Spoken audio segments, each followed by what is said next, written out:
And in U.S. News and World Report says that the key to a comfortable retirement is to take enough risk to maintain your purchasing power for 30 plus years. But here's the key, not so much risk that you put your whole nest egg in jeopardy. And you talked earlier in the show about how the riskiest day in our entire financial life is the day we retire. So let's talk about risk. We have to take some, but we can't take too much. And that first day that we stop working is our riskiest day. How do we balance all of that? I couldn't have worded that any better, Kristen. Hands off, clapping for you from the studio here in Charlotte, North Carolina. But you have that longevity risk is the one thing that goes along with that financial risk, because how long are we going to live? We just don't know. That's the one thing is, and you have to have enough money you want to get there, because taking a loss in the early years of your retirement can really handicap you and your portfolios for the years to come. If down markets force you to take a bigger bite out of your portfolio, guess what?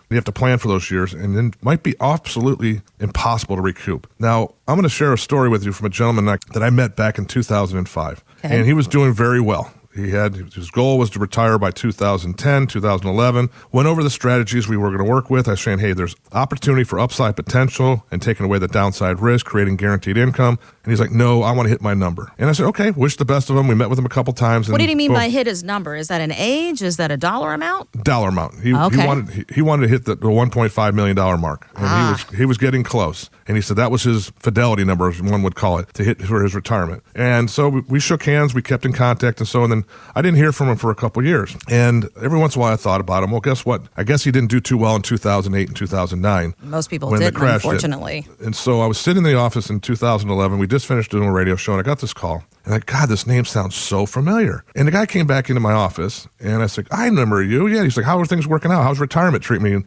did you ever looked at that face and you saw the price of your restaurant bill and you're going, huh? That was the face that he had. And he's like, I'm still working. I'm not looking to be able to retire anytime soon. I'm probably going to have to wait another 7 or 8 years because I took such a huge hit on my retirement. So we worked together. We created a plan, and I said, hey, look, if we can do this the correct way, boom, you can retire by 2015. And he said, Dolph, there's no way. And guess what? 2015, he retired. Oh, that's awesome. He hit his number. He's now retired comfortably. I still meet with him about once or twice a year. We play golf about once a year now. He lives up in Pinehurst. And it's just, he's like, wow, I didn't realize this. He goes, I could have retired. I lost 5 years on my retirement basically because I was greedy and I was procrastinating and I was trying to get to a number that I didn't really need to get to.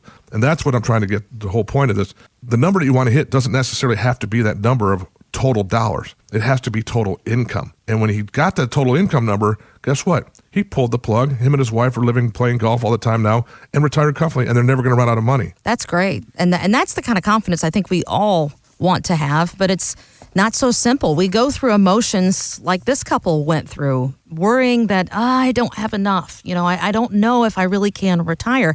And Dolph, that's why you started doing Where Do I Stand plans, is so that people know where they stand now and they know where they stand in the future. And they also know where they stand when things change on Wall Street, just like what happened in 2008. Absolutely. I mean, you just don't know. I mean, you think things are going well. And I said this goes back to procrastination.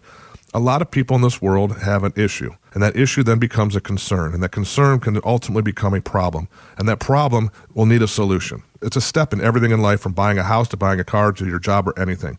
But once you get to that problem and you got to find that solution, if a solution is offered to you, you got to contemplate that solution and see if it's right for you. If that solution is right for you, then you got to make the biggest thing of all. You have to make that commitment. And when you make that commitment, it will eliminate that problem, which eliminates the concern, which eliminates the issue, and you can move on in life. That's what we try to talk about in my book, in the books we offer, and the resources we talk about, and when I meet with clients, is let's eliminate as many issues/problems that you have, but you have to make that commitment. When you buy a house, you make the commitment to make your mortgage payment until that house is paid off. When you open up a Roth IRA, you have to make a commitment to fund at $6,000 to $7,000, depending on your age, every year till you get to retirement. When you buy health insurance, I mean, you see where I'm going with this. You have to make a commitment in everything in life.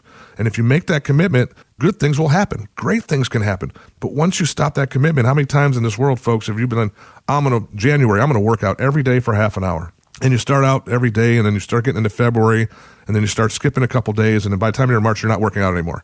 And you're feeling like, oh, why did I stop doing it? Because once you stop doing something, it's so hard to jump back on the horse and start riding again. On News 1110 and 99.3 WBT.